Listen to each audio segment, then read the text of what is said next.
Anarumo saying, get over the top of Sutton. Burton the block. And Nix will throw it. It is caught. Touchdown. Mims got the ball. Was that ball moving? You can see it right there. Hilton was right there trying to dig it out. It's moving. After review, the ruling on the field stands.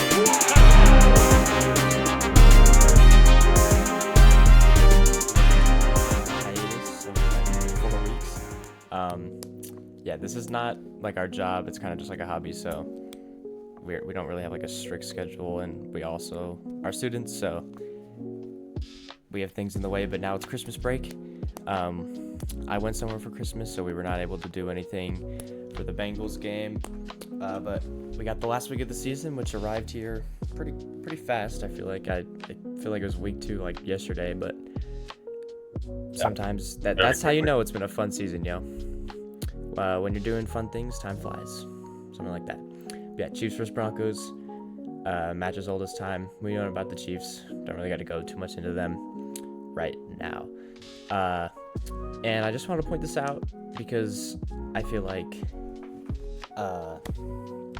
sorry, lost my train of thought. I use a lot of stuff to make these slideshows. It's kind of like the best way to just like train my memory, even though my memory is failing me right now. Make these slideshows and have them up so that we can give the best information. So I use a lot of these wallpapers like this one from the Denver Broncos website, which is a great website, and the app. Download the app too. A little promo there. And then their Instagram, they have some cool stuff there. And then Pro Football Reference, aka the best stat website. So yeah. And then just a quick reminder, for the 3rd time in a row, the Broncos clinch a playoff berth with a win on Sunday. So Win this game. What'd you say? Have to win this game. Yeah, you have I to. mean, the fact that we've lost the last 2 is kind of crazy. Yeah. But last week's game was very close. My original prediction was we're gonna beat the Chargers, lose to the Bengals, and then beat the Chiefs. I got one of those right so far, so let's just hope I go 2 for 3. That'd be best. So yeah, here we go. We got the Bengals versus Broncos, and this game was close. It was a close game. I feel like the story of this game was kind of like Riley Moss kind of got bullied. Would you agree with that? Yeah, he got cooked. Yeah. Pretty bad. In his first game back, he didn't play well. It seemed like a lot of the touchdowns that he allowed were like he was like on the ground, which I just didn't really get. Because, I mean, obviously he's coming back from an injury, so I'm not going to hate it. It's just unfortunate to see him fall from grace so hard. So hopefully he bounces back next week. Yep. Or I guess tomorrow. That would be awesome because he is really good at locking up that other side of the field. I mean, it would be the wish to have 2 Patrick Surtains on either side of the field. That would be great, but you can't always have that. No team has 2 elite corners, really. But yeah, this game is close, and people want to blame the defense for letting too many points, but if you think about it, besides overtime, the Broncos defense held like the most productive defense. One of the most productive offenses to only 6 points a quarter, which is only 2 field goals or a touchdown and a missed extra point or missed 2 point, whatever you want to look at it. That's pretty good. I mean, we both know Jamar Chase is really, really good. He's having a great season. So is Joe Burrow. They both lead in a lot of stats. Yeah, and their breakout season for Jamar Chase. Their connection looks really good. And T. Higgins, too. I'd be really surprised if the Bengals let him walk free when this season is all said and done, because he was the hero of this game. He's been the hero of a lot of their games to crawl back into being in playoff contention, but only having a 6% chance. I'll look at my pen. Hold on. I'm going to do blue this time. Yeah, that looks good. But yeah, Bo Nix got like outplayed at the quarterback position, but like, did we really expect anything else? And it wasn't really like he had a great rate, 3 touchdowns, a 1 bad pick, kind of crawled back from that though. Only 219 yards and a 77% completion rate. So not amazing, not a game to praise Bo Nix, but as we'll see later on, is that these stats don't really tell the full story, and Bo Nix very nearly clutched this game by himself, pretty much. Him and Mims. And we'll talk more about that. If you have any. I was gonna say that our offense played really good for sure. I feel like, just the problem for the Broncos. Our run game is the run game really, really bad in the second half. Always.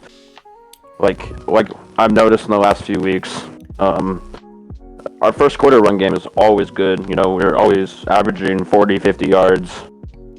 First quarter, and then, I feel like we attempt to run it, but, we just don't get anywhere. And also, we never go deep. It's annoying because we have a quarterback that can throw really far. The play calling is not favored downfield throwing. It feels like it's just kind of swings out to the right or left, and then some blockers. Right. Or it's usually a screenplay we see. Or it's a that's really normal rollout for a long time, and then he throws it to Cortland Sutton across his body, which it's good, but it's not sustainable as an offensive scheme. And Cortland Sutton, obviously, he's not gonna be on this team forever. He's 29, so we got to find a way to not only get maybe another offensive weapon, like an explosive receiver or pass catch running back, and also strong run game. And I think our offensive line is good for the run, but I just don't think our running backs are solid quite yet. Yeah. But we're running back. I know we will. Yeah. Broncos have a lot to do in this offseason, regardless of the outcome on Sunday. But again, we have clinched a winning season, but it would be amazing to go 10-7 because the way I see it, we ended the year 8-9 last year, which is way better than 2022, obviously, but 9-8. Missing the playoffs is not what you like to see. 10-7, clinching a playoff on our own terms, that's where we want to be. That's kind of the goal on Sunday. If we win a game, lose a game, it doesn't matter. It's a giant leap in the right direction, I think.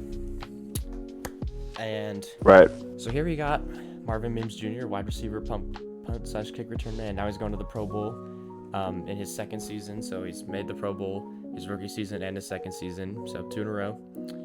Only Broncos since Von Miller to do that. He's going as a punt return man. Obviously, there's better receivers than him, but that might not be the case forever. And a lot of that is just because if we look at Week 5 versus Las Vegas, he only got 11.5% of these 4 receivers snaps. Cortland Sutton gets the majority of them. Obviously, he's wide receiver 1. And then... Right. But, having the second lowest snaps and now seeing what Marvin Mims can do, it makes sense that he went up this much. This is a big... Mims? This is a better chunk. Mims has a lot of potential, obviously. Yeah, we've seen it this year. Young. He's only 22. I think we'll put him as wide receiver 1 in the next 2 years, to be honest. Yeah. I don't know how longer we'll keep Cortland Sutton. Obviously, we love him. But, when he leaves, I think we'll have Mims for a longer time. I think we'll franchise tag Mims, in my opinion. Or Mims could become our T. Higgins, and then we grab someone in free agency. Or trade up for someone maybe T. Higgins himself. We'll talk more about that. But he is definitely the man to build this receiving core off of. He's so young. He's so explosive. He plays 2 positions. It's good that we have him on our team, and he's finally showing us what he can do after Russell Wilson not throwing him the ball for an entire season. But yeah, Mims, he had a big day. This is the stat that I like the most. I like 8 receptions for 8 targets. I like that a lot. He's consistent. He's been consistent in the latter half of this year. We saw kind of that first flash during that Browns game, what he can do, how he can split defenders, how he can just outrun people but also still run a good route.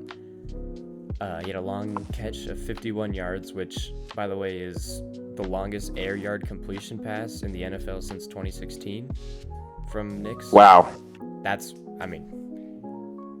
I don't understand how people continue to call him a check down merchant, right? Yeah, what? That sort of just proves it all wrong right there, huh? No, but it was a great play for sure. The catch is insane too. Yeah. that was all air. That throw was all air, and we'll look at that too. Don't even worry.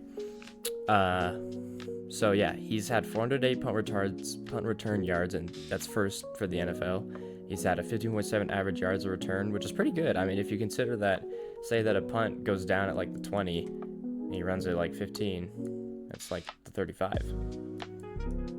Right there, it's quick math for you. That's pretty good.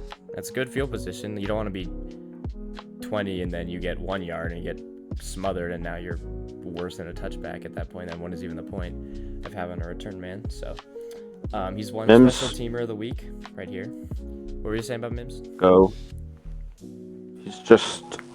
I feel like it's hard to find punt returners and kick returners that are fast, and most of the time they don't even take it out like him. I mean, he's not scared. No. He's fearless. It's great. And also, like, a lot of games this season, he's been able to put us in scoring position. So, he may not be the touchdown machine, but yeah, exactly what you said. He has gotten big plays where he kind of like starts slow, gets a screen, and then just rockets it down, and it's nice to see because it is so helpful.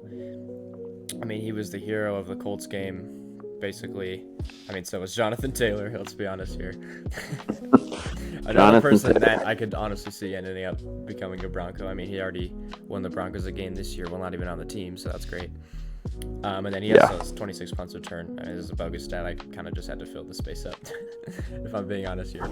But we do have a little bit of a highlight reel that I'll show. Take it, but I don't know if I'll get copyrighted for this. I don't know what the rules are for the NFL. All rights reserved, obviously, by the National Football League. They are the broadcasters of this. And if I do get copyright strike, I have like no subscribers, so I don't really care. We'll figure that out if it happens. But it is important because he doesn't have the best stats, obviously. He's not gotten many looks the past 2 years, but it is important to just watch the film and see how he puts us in scoring position, how he can score himself, and how he just runs a nice routes really fast. He's a great slot receiver. I think if we just had someone that was like Courtland Sutton, or maybe the replacement of Courtland Sutton, which would suck, on the other side of the ball, and I think this is Court actually right here. Maybe this actually looks like Troy to me. That would just be awesome to have an explosive playmaker on both sides. I mean, Court's just like that reliable man. He's not explosive per se, but having someone like T. Higgins or like maybe a Garrett Wilson, I don't know.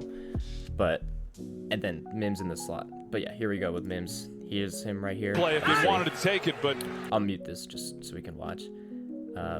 Okay. Takes the snap all the way back in the end zone, and I mean that's just like a really fast. Like he turned that ball loose instantly. I feel like that kind of like it's impressive from Nix, obviously, but like Mims is there already. I mean, what, like 1, 2, 3? Like that's a perfect time to throw the ball. We've talked about this. 3 seconds is when you want to get rid of it. Russ did not do that, and that's why he got sacked 100 times in 2 seasons, which is ridiculous. You can't.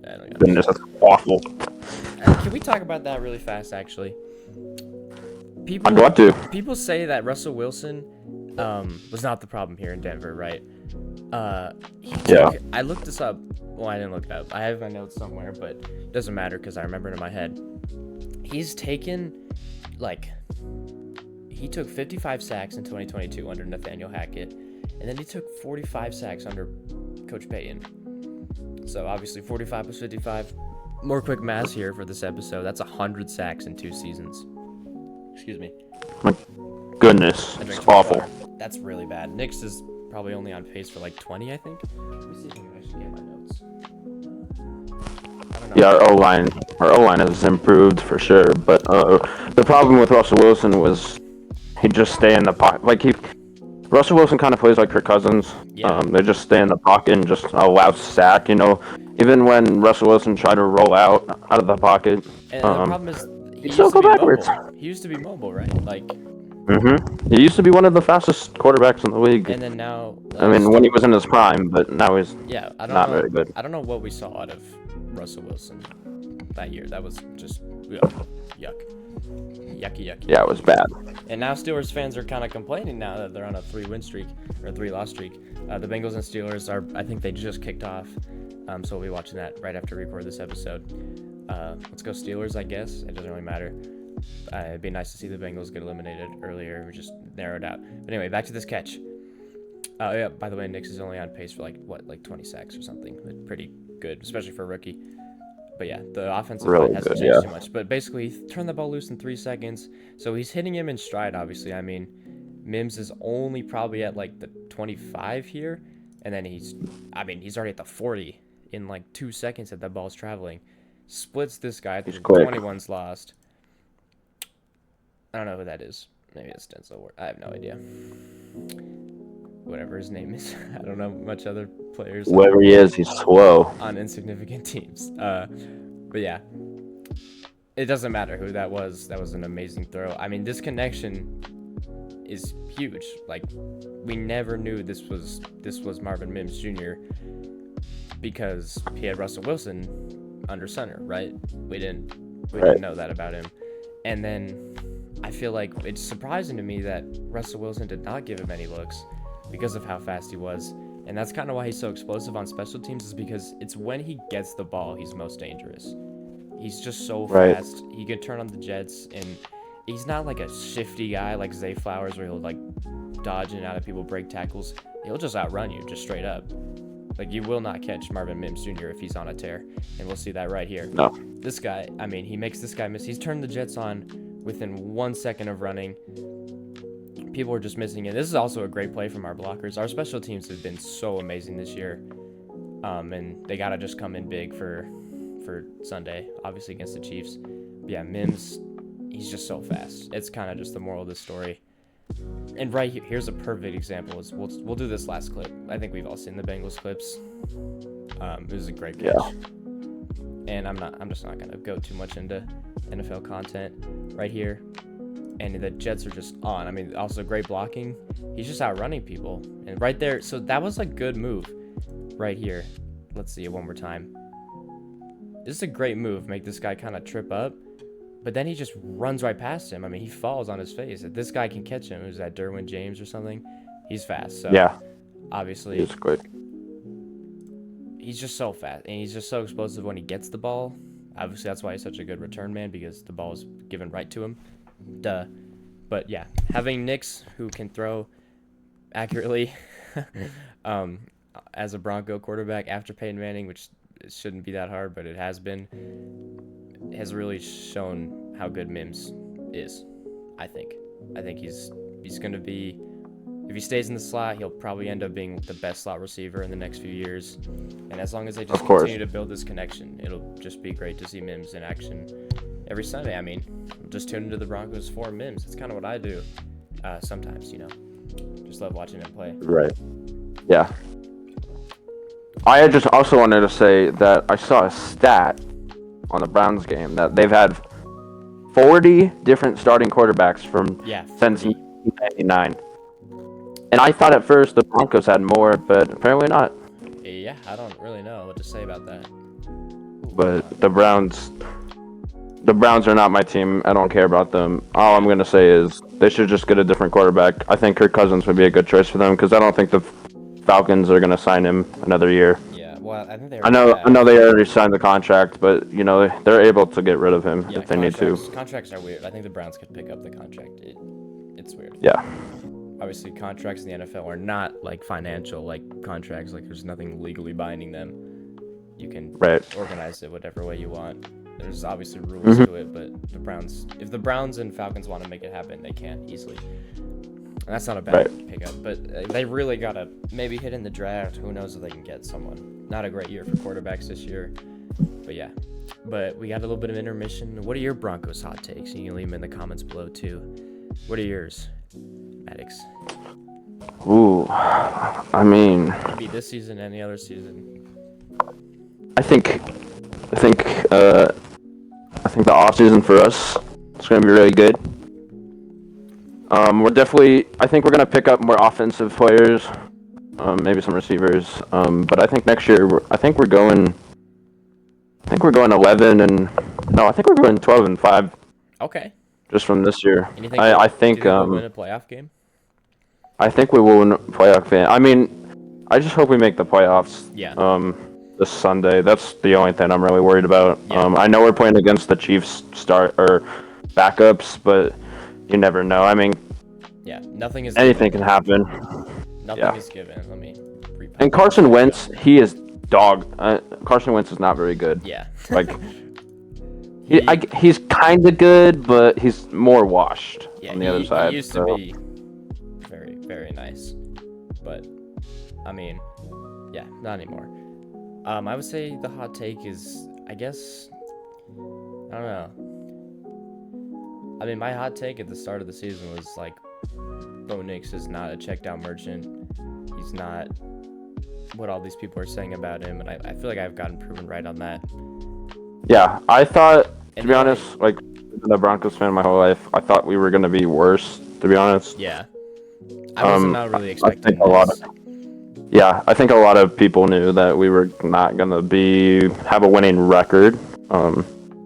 Yeah, and just, but, you know, anything can happen. Just to say this, saying that your team, like, I see a lot of people on comment sections under, like, channels like That's Good Sports, or like Broncos Breakdown, are like, oh, why do you not have faith in the team? Why do you project them to win not that much? It's like, it's a difference between, like, just being honest and just, like, being, like, a hater. Like, obviously those guys don't, like, they don't, like, say, oh, the Broncos are going 7-10 this year, and then they, like, root for the Broncos to win 7 games and then lose 10 games. Like, that, obviously, guys, that makes no sense. I mean, the whole theme of the season, the whole theme of the show is to Bo-Lieve, right? But no one, we know we're not, like, going to the Super Bowl, destroying the Ravens. We know we know we're not a Super Bowl team. We just want to, like, make improvement on getting to the freaking playoffs. We know we're not gonna, like, make some crazy playoff dark horse run and win the whole thing. We're being realistic, and we still believe. And if we say 7-10 and it ends up, what, 16-0? Is that what it is now? Whatever. Yeah. Then great. I mean, who cares? I mean, I care, but who cares if we say 7-10? I think I said, like, 8 or 9 or 8 or something. So, 10-7 would be really, really nice. Every winning, great, but it is great. I promise. Every win counts, obviously, but every year is improvement. Yeah, that's kind of what we want to see. Like for the Chiefs, you know, before Patrick Mahomes, they weren't bad. I mean, they were still making the playoffs with Alex Smith, if anyone remembers that. But they haven't been. It took them time, and now they have an elite offense and defense. Yeah, you know, this Lions. year's been weird for them. Yeah, same as the Lions, but it takes time, and the Broncos are kind of at this point where, like, it's been long enough since we've been good. And remember, the Broncos are probably one of the most successful franchises in NFL history. Like, we're worth the second most in terms of, like, ownership, like, who bought them for how much. They're one of the only teams to go back to back. They've had the best season after, like, defending a Super Bowl. They went 13-0 before losing, and then also winning the Super Bowl again. But yeah, the Broncos, we just gotta believe. Like, we know our owners and our coaches. Like, whatever you want to say about Sean Payton, about the screens and whatever, he's gotten us here after all this bad stuff that's been going on. So just stick it out. Let them cook, and they'll figure it out. I promise. This season is more than a 9-8 season, more than a 10-7 season. The season's been great. I'm grateful for this team. It's a leap. We've done good. It's not like a step or anything. Like, think about how many other teams. Like, I mean, the Jaguars have regressed so much. Like, they were in the playoffs last year. They won a playoff game, and now they're, like, fighting for the first pick. So, and yeah, just think about the regression. It's time. The Broncos have their quarterback. We know that. They have good pieces on the defense. They have great pieces on the defense. Two Pro Bowlers on the defense. We'll talk about that. But yeah, it's just looking good. This whole rebrand has been nice. And one major part of that, I think you've noticed throughout the slideshow, there's been a certain theme to it. But the throwbacks are coming back. For anyone that did not know, I knew this since week 1 because they put it on their uniform schedule. By the way, Broncos website. Oops, I kind of drew all over it. My bad. The Denver Broncos website, you can have the uniform schedules every year. So, yeah, you can see. So they're wearing this again, another divisional opponent, last week of the season. I mean, is it the best uniforms in the league? Let's be honest here. Come on.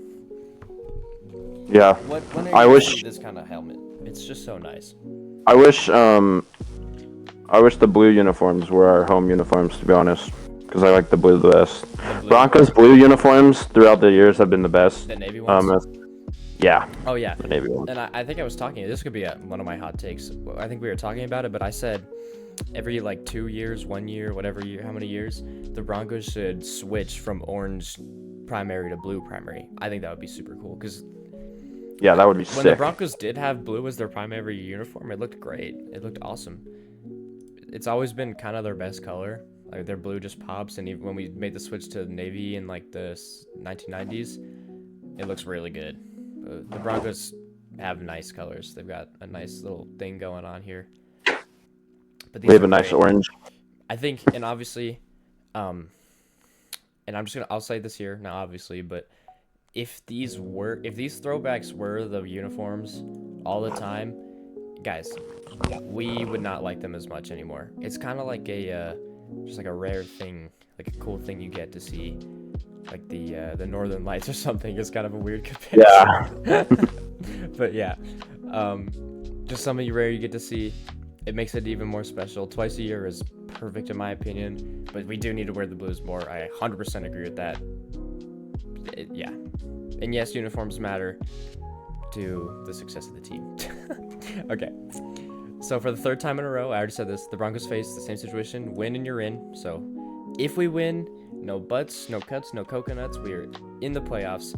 The Dolphins and the Bengals can only finish 9-8 at best, while we finish 10-7. And the way that you get into the postseason is with the best record, and then after that there's a few tie-breaking procedures, but I'm not going to talk about that because I fully believe in the Broncos to win this game. We have to do it. The stars are aligned. It's a home game last week of the season in the throwbacks against a division opponent, playing their backups. And yeah, and there's another thing I'm going to talk about that's kind of like a hidden diamond, hidden something. I don't know, something that's hidden. What's hidden? What do you think? What's like a hidden? What am I looking for? What word is this? I don't know what I'm saying, but there's something underneath the surface. Something underneath the surface. Like if this is the water. Let me draw like a fish. Here we go. Oh yeah. Something underneath this water. It could be this fish. It could be something else. I'll explain.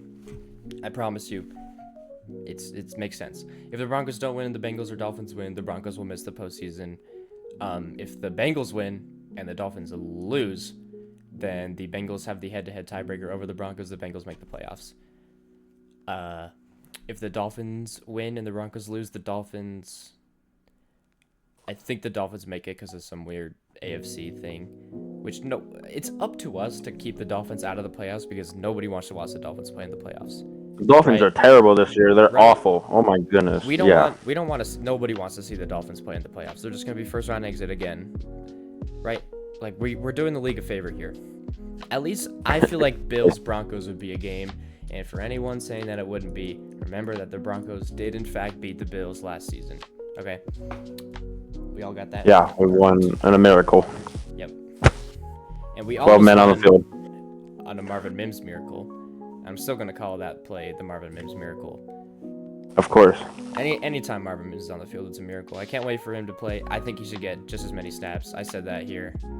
Mims, he's our most explosive player. He needs to take just as many snaps as Courtland Sutton. Obviously, he's gonna get a little bit more tired from his extra load on special teams, but he should be there a lot, more than 20% among our carousel of random rookie receivers. I like Devon Vele. Right. I like Troy Franklin, but Mims is the best of the bunch. It should be Courtland Sutton, it should be Marvin Mims, and it should be Devon Vele as the main core. Always. Forever and always. But remember, the Broncos are just a missed field goal away from beating the Red Hot Chiefs in Week 10 when they were still undefeated. Just a missed field goal. A blocked one, I guess I should say. I don't know why I typed that. Some bullshit. Yeah. Messed up. So, without further ado, here's the numbers. shoot. Breaking news. Kansas City Chiefs expected to sit key starters versus Broncos on Week 18. What? What a surprise this is. Did you know about this? Wow. I did not know about this. What a surprise this is. Yes, Patrick Mahomes, Travis Kelce, and Chris Jones are already listed as inactive, I believe, among many more. I doubt Nick Bolton's going to play or any of those guys. Definitely not. Yeah, I mean, Who's they the would guy be... Scott Hopkins? Yeah, he's not going to play. Hopkins. Actually, he might play. I doubt it. They're not... I doubt him or Worthy are going to play. Maybe Worthy. Who knows? Can we talk about it? We all saw this. We all saw this coming. Yeah, it happens. They did it last year, and the Chargers still lost. But remember, the Chargers were like 5-12 last year, so that doesn't mean anything. The Chargers are better this year, and so are the Broncos than they were last year, and they're better than the Chargers last year, obviously. So yeah, quarterback Carson Wentz will be playing for. He will be playing for a backup job next year. That's the one thing we got to keep in mind. If he puts on like a bad show, bad performance, the Chiefs are not. No teams are really going to want to have this guy on the roster. And of course, Carson Wentz, he's like 30 years old. He sits on the Chiefs roster, not only racking up wins and stuff, but he also gets paid to be a backup because he's on the active roster technically. So he's fighting for a backup job. That's the only thing in roster. Yeah, that's the only thing the Chiefs have is that Carson Wentz is playing for a backup job. So we got to just keep that in mind. He's not going to play bad, obviously not. But the Broncos are favored due to the Chiefs' expected benching.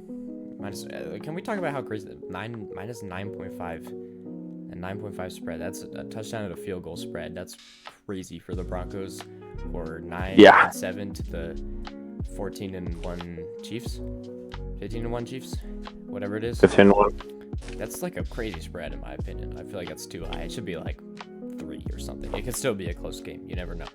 But yeah, the Broncos are actually 7-0 when favored. That's crazy. Wow. This year. But they are 2-7 when underdogs, which I did not know. The two teams we beat when we were underdogs were the Jets, and the Buccaneers, and that happened twice in a row, and then we didn't beat anyone else as the underdog. We just were this close to being like able to like these two dots, the distance between those two dots were that close to being able to hang with the big dogs. I mean, we've shown it with the Chargers, we've shown it with the Bengals. We did not show it with the Ravens. They steamrolled us, obviously. We showed it with the Chiefs. Yeah.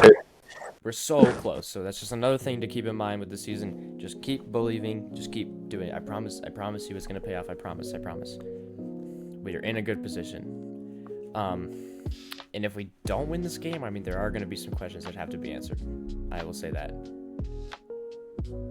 Yes, of course. Especially if it's another kind of Sean Payton stinker where he blunders in the fourth quarter, third quarter after becoming super conservative and letting them catch up to the lead. We should just go deep. Exactly. We don't have anything. You should go. We don't deep, need to be scared. Not only on the throw, but on just like the strategy in general, right? Because when you get, I'll give you two scenarios.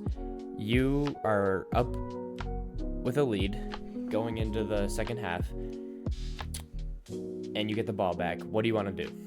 Do you want to either kind of be conservative and start running out the clock a little bit and start maybe stat padding, or do you want to just full pedal to the metal and just go for another touchdown and just keep racking up scores and play exactly like how you did? What sounds better to you? Right. I'd have to pick the second option. The second option's way more better. You want to just go for it, right? For this game, let's just get a big lead on players that are rusty, haven't played much. Maybe they're not playing with a purpose, because I'll talk about that more. Obviously, they're to clinch the 1 seed. That's why they're sitting the starters, in case anyone didn't know. Excuse me. But yeah.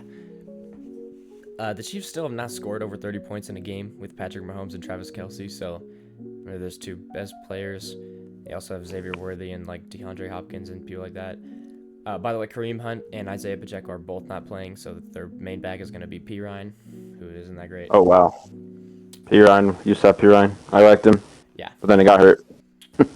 The Broncos offense, which averages around 22 points a game, complemented with a defense that allows just around 18 points, which is just a 4-point differential, which is pretty good. I mean, that's just enough to win a game, right? I mean, look at the Chiefs.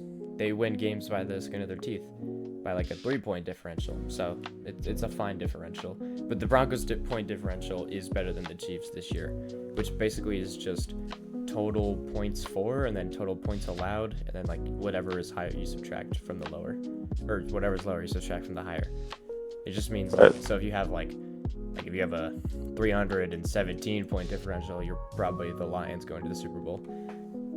Yeah. That's exactly right. I think that might be too high, but who knows? Because they've scored a lot of 40-point games this year, which is ridiculous, by the way. And the Lions are still continuing to do it. I just don't understand how they do it with all those injuries. But yeah, the Broncos are coming off a game with 7 total sacks. We bagged Burrow 7 times. That's pretty good. Zach Allen got like 2 or 3.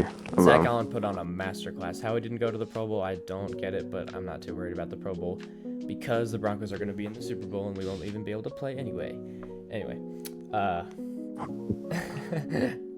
All interior defensive linemen playing. Wait, the Broncos. Oh yeah. Oh, I'm sorry. I've lost my train of thought.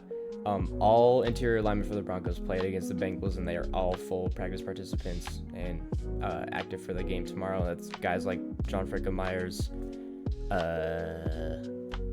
Malcolm. Can we acknowledge how funny some of these and not funny as in like they're cool names, guys. They're cool. Like some of these Broncos defensive men. I'm making fun of him. Malcolm Roach. That's an awesome name. Roach. I like that name. John Franco Myers. That's just cool. Like 2 last names that kind of sound cool. It's nice. John Franco Myers. What else? Who else is there? I guess Riley Moss, kind of. Moss is always a great football name, obviously. Yeah. I can't think right now. I don't know why. Whatever. Those big dudes. That's an important part of football, is those big dudes getting to the quarterback like Zach Allen. So yeah, just harass Carson Wentz. I mean, he's super old. He's like 32 or something. He's not mobile. He never was, really. Was he mobile? I don't remember when he was on the Eagles. I think the few years he played with the Eagles, yeah, he wasn't mobile. He scrambled for a bit, but you know, he was able to get out of the pocket at least most places. I mean, what do you think he is now? I mean, I doubt it. He's really old. Like, no, I think he's slow. Yeah. I think we're gonna get to him a lot. So I don't think he started a game in a while, or I think he played last year. He played 1 game last year, Week 18. But like, he's not gonna do very good. Yeah. Just in my. I mean, what do we say about Kirk Cousins, right? Like, he struggles. Like, he's a pocket presence, at least he was, but then he kind of struggles with escaping the pressure, and we accurately predicted that. I mean, that was the name of the game there, was just harass him and get, not even just like sacking him, but just getting hands in the way of his eyes just takes away everything about him, because he's a pocket quarterback, and I'm assuming that's with Carson Wentz. We have nothing to go off of with this dude in the last like 5 years. I mean, like 1 game, I didn't even bother to find any stats from it because it's Carson Wentz. But yeah, I completely agree. I think we're going to get to him a lot. So he's going to be exposed to pressures, QBs, hits, and sacks, especially with the Chiefs. And can I just say, the Chiefs' offensive line is the most fraud offensive line. The amount of false starts I've seen is absolutely ridiculous. I'm not one to completely blame the refs for everything, but that game against the Buccaneers where they won in overtime when he clearly false started, we have to have people in the booth that are always looking at stuff, at least during overtime, so nothing gets missed like that. And if it got missed on purpose, then those refs need to be arrested, thrown into Mordor, whatever, bro. It's ridiculous. I don't get how that's allowed, but I doubt many of those people are gonna play, at least like the solid ones, which is kind of the refs. A lot of these. I feel like the refs throughout the year have kind of been the same towards all the teams, but especially towards the Chiefs, it's obviously worse. I think, I don't think the Chiefs get ref help per se. I just think that, I mean, they're obviously a great team. Like, everyone says this about dynasties, is that they're cheated, right? Says it about the evil empire, but it's just, they're just good. They're a good team. They find ways to win. Because they have Patrick Mahomes, who he doesn't need an MVP, doesn't need a Pro Bowl appearance. He's Patrick Mahomes. Yeah, that's all I can say. Yeah, It is tough. here's what I was alluding to this whole time, and I want to hear your thoughts on this. Is that the biggest, this is kind of another hot take, is the biggest threat to the Chiefs' postseason success is the Bengals. So we're going to go back in time a little bit to when was the last time the Chiefs lost the Super Bowl? Or didn't win the Super Bowl, right? That was 2022? Yeah. The awesome Nathaniel Hackett season. For any of these who don't remember. The Chiefs, they're 7-0 in the playoffs in the last 2 seasons, which means they are back-to-back defending Super Bowl champions. We all know this. Everyone knows that. But the last time they lost was in the AFC Championship, not the Super Bowl, the AFC Championship, to the Bengals. Yeah, when the Bengals made the Super Bowl. Wait a minute. They lost to the Bengals. Okay. And then the Bengals went on to lose to the Rams in the Super Bowl, and to Von Miller, our glorious king, number 58, one and only.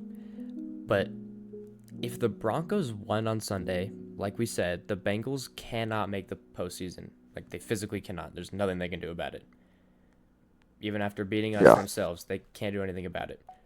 So, if the Chiefs were to not lose on purpose, I said lost on purpose, but if they lost, they would be eliminating one of their biggest threats. And here's kind of what what if the Bengals lose tonight? Exactly. I mean, are they out? They are out, yeah. But okay. Think about this. The Broncos are a physical team. I mean, we lead in getting to the quarterback. If the Bengals or if the Chiefs were to lose this game, make it look real, but potentially on purpose, and yes, this is a thing teams do. This is absolutely a thing teams do.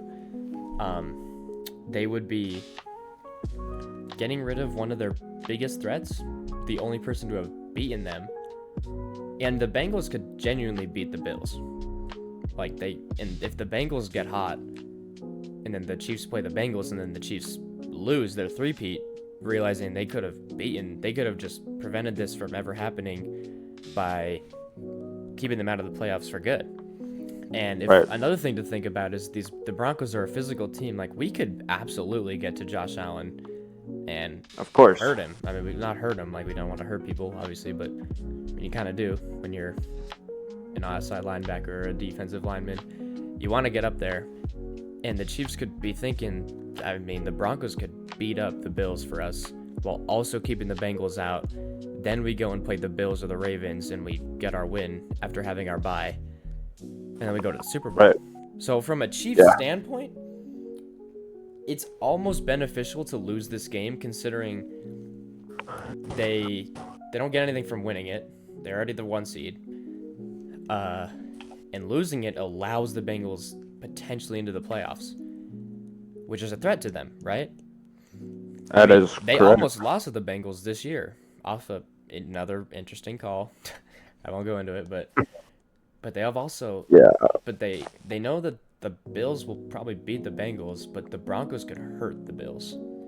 It's not about beating them, because whatever road it takes for the Chiefs, if it's either the Bills come to them, the Ravens come to them, or the which I got text messages, my bad. That R looks like a B. Wow. Okay. If the Bengals go to them, the Ravens go to them, or the Bills go to them. So we got 3 B's. Oops. I think they'd rather play the beaten up Bills than a red hot Ravens, or the red hot Ravens. Oh my God, I did it on the B. Oops. Oh my goodness. Then on the Bengals that they allowed in the postseason, who could walk with the Chiefs.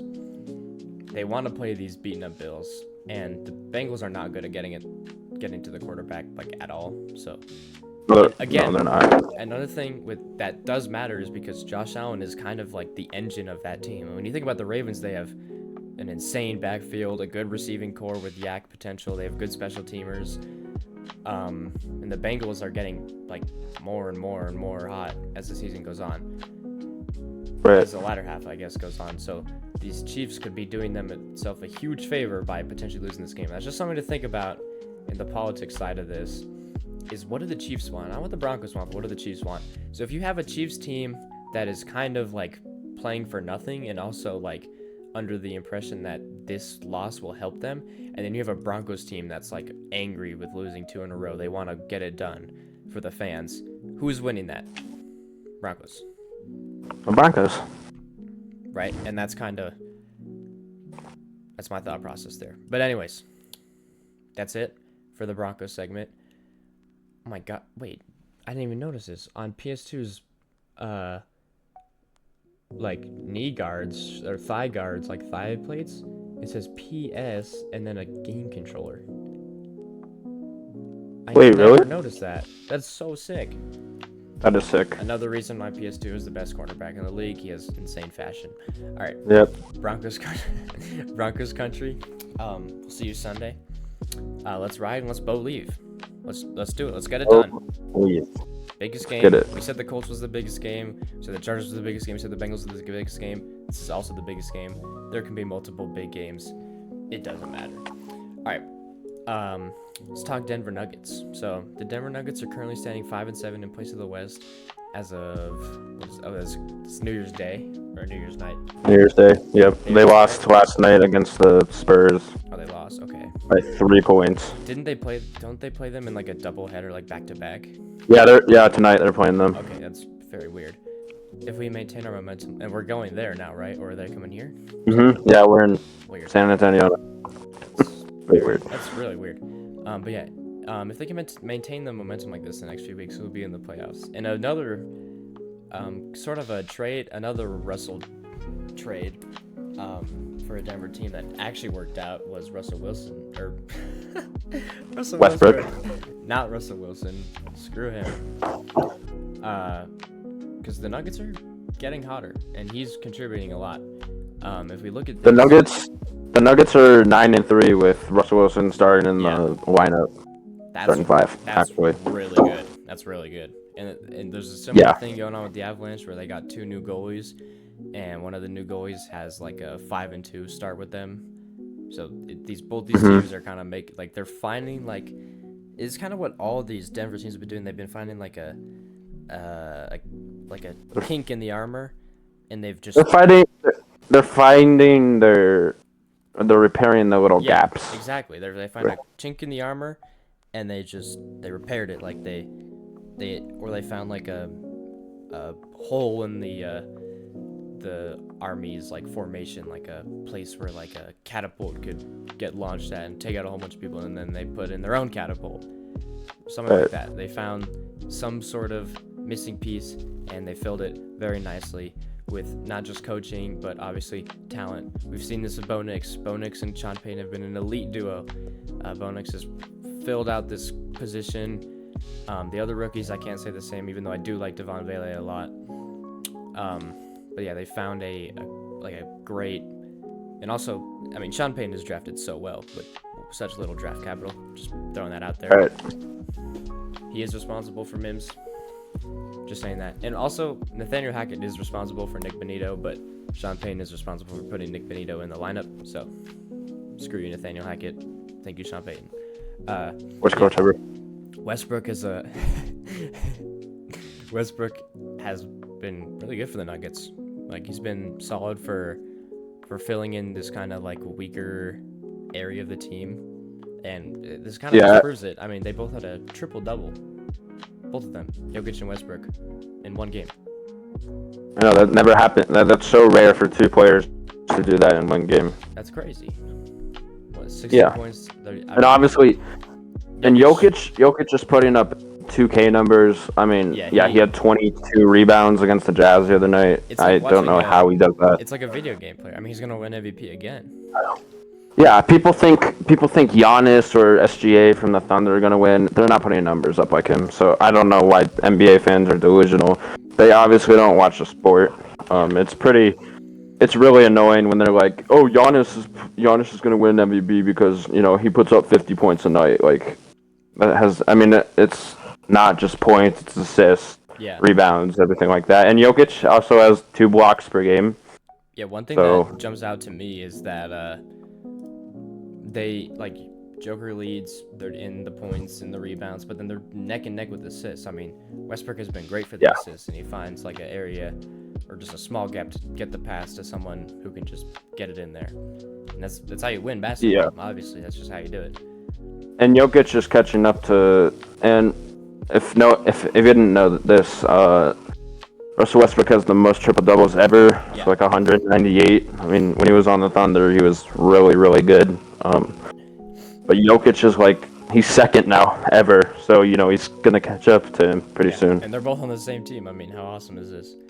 The Nuggets Yeah. are definitely trending in the right direction, and a loss to any team, it doesn't matter. It's when you look at basketball and hockey, you're gonna lose a lot of games because there's a lot more games to lose, and there's games where you gotta sit your main dudes. Apologies.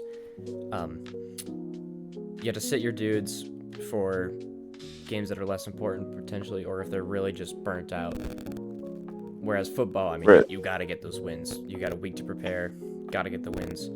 But yeah, don't ever look at the Avalanche or the Nuggets losing and be like, oh, well, they suck, season over. It's just gonna happen. No, it's not one game. Both these teams should make the postseason realistically. So yeah, be there for that. And the Avalanche, there's not much to go off right now. I will make stats and slides about them later.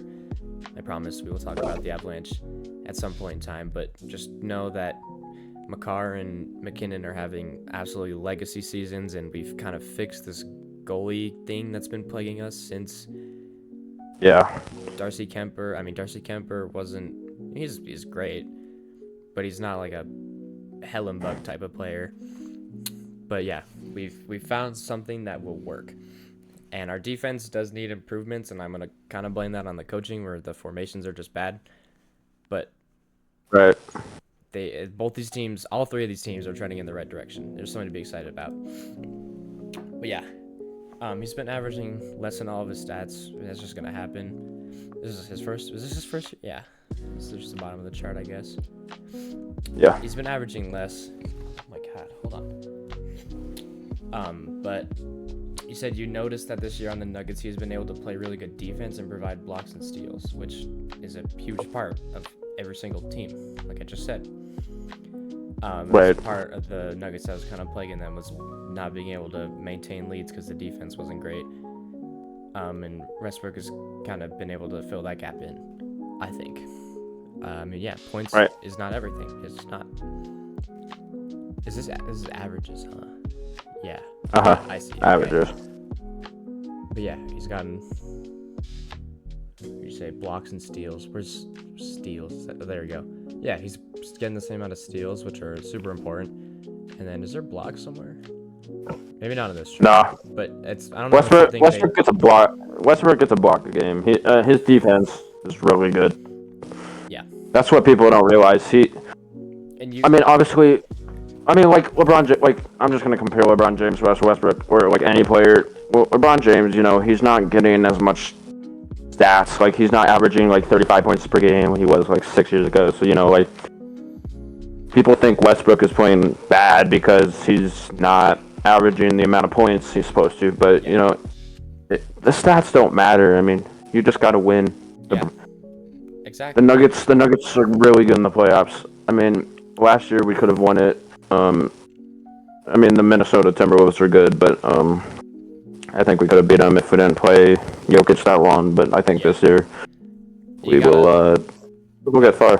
Gotta think about basketball as a sport where you're running down back and forth for an hour, with minimal breaks. Like, especially on an older person, like an older athlete, like that's super taxing on you.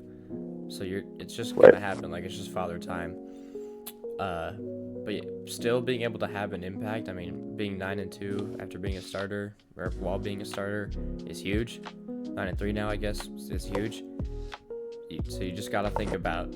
And I do want to make some sort of comment or video about this kind of like plague of box score watching. And I see a lot of people doing that now with all the technology we have to just like watch the highlights of games, like the red zone and stuff like that, where we can just see, oh, Lamar Jackson just threw a nasty dime, he's the best. And then you miss like the Ravens going 3-and-out or something.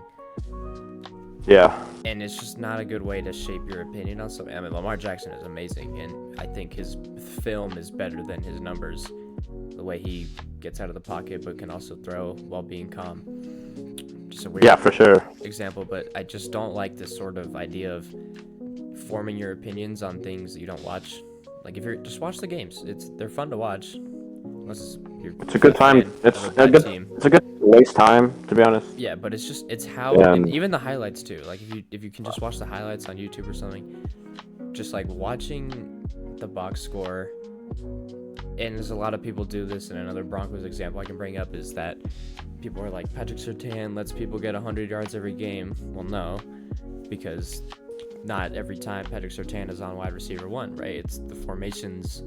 If they're lined up in the slot, Patrick Surtain never, ever goes in the slot. He plays like one side of the field, usually it's the left, I think. Right. Yeah. But he never, ever goes in the slot. So if a slot receiver has an amazing game, T. Higgins, I guess he's wide receiver too, and also Yoshi Vash, that's not Patrick Surtain. That's not him letting up a lot of yards. And there are stats now, like next-gen stats, to kind of show the 1v1 matchups between corners and receivers and all that stuff. So just, I encourage you to watch the game. A score does not ever indicate how close a game could be. I mean, another example, a Broncos-Ravens game. I mean, we went down to the red zone like 4 drives and we just could not punch it in, right? Right. And at that point, we had to try for the touchdown to get the points on the board. But, I mean, like, I guess we did technically get blown out, but it's closer than it seems, right? I didn't really expect the Broncos to go toe-to-toe with Lamar Jackson, but it was closer than it looked if you're looking at the box score. So I encourage you to watch the games. Please just do it before you make a definite opinion on something, especially if it's your team, you know, and never give up. Yeah. Team. Unless you're a Browns fan. Okay. Marking it. It was a very good score. Now, okay, hold on. I didn't know how to pause that. But yeah, the last thing we'll talk about here is just Denver as a whole. I mean, in 2022, we won a Stanley Cup. For anyone that cares, we won a lacrosse championship. NBA MVP, we all know who that is. And the NCAA ice hockey championship, which is actually kind of a big deal. In 2023, we won the NBA chip for the first time. So this was for the first time in over 20 years. This is the first time in franchise history. And then this year we had 47 years. Yeah, we had the Heisman. I guess this isn't technically Denver, but most Denver fans are most likely like probably CU fans, I would imagine. It's just kind of Colorado as a whole. Had a Hart Trophy, an NBA MVP, we both know who those two are, and another ice hockey championship. So the Denver Pioneers are kind of like a little Chiefs of the ice hockey league, huh? Being a nice little dynasty there. But yeah, just want to point out how nice it's been, and now the fact that the Broncos are trending in the right direction. Hopefully Patrick Surtain can win Defensive Player of the Year. That would just be so awesome. That would be so great. I'd love that. I love it. I think we are trending in the right direction. It's 2 really tough, close losses in a row, so it's time for the Broncos to just punch it in. I don't think we've been on a win streak that was worse than 3 this year, or worse than 2. So let's just punch it in. I mean, we just got a Bo-Lieve. It looks like it's in our favor from everything we've showed today. It's just one more game. Just wrap it up. Let's go to the postseason. Let's do this one more time against the Bills. Hopefully, maybe 2 more times. You never know. If we looked at every team, every matchup, and we just kind of said which team is better, and then you just pick that team to win, and then you could just skip the whole playoffs and just pick the Super Bowl winner, that would be terrible, honestly. Like, if you could just look and say the Bills have been better than the Broncos this year, the Bills will win. That's why you play the games, is because you never know. Any given Sunday, man. Which is also why we can't underestimate these Chiefs, regardless of what the situation is for them. Another thing is they're actually not even in Denver yet, I don't think, because there's weather issues going on, so they might not get in until like tomorrow morning and be super jet lagged. That's funny. Which is pretty funny. I mean, they really do not care about this game, huh? Yeah, they don't care at all. If they're not even making appropriate flight times, then I don't know what to say. You should be here like 3 days in advance, especially when you knew there was a storm coming. And it's an area that's not always 100% accessible due to weather. But yeah. Yeah. Watch the Broncos. Cheer, win or lose. Come on. We believe in them, obviously. It's been a great year. It sucks that it's already week 18, but I would love to make the postseason for 2 reasons. So that Bo Nix could get those reps of understanding how different postseason football is and how more competitive these teams play and how much more competitive they are. And also just right. It's just fun to watch the Broncos play. I've enjoyed watching Bo Nix and Marvin Mims and the defense. The defense especially has been amazing. It's so fun to watch the defense. I love defensive football. That's kind of what I like it more usually than offense, especially when you people like the Broncos forcing a fumble or getting a pick all the time. Yeah. But yeah, it's great. So just Bo-Lieve and we'll be there. Bo Nix will take us there. I promise. We got this. And that's about all we got to say. You got any final words? Nope. Just root for the Broncos. Root for all the teams here. Yeah. We love them all. If you're a Denver fan, and vote and root for Russell Wilson tonight because the Steelers that game just should be going on right now. So yeah. 7-10. Let's go. Let's ride. Let's do it. Let's ride.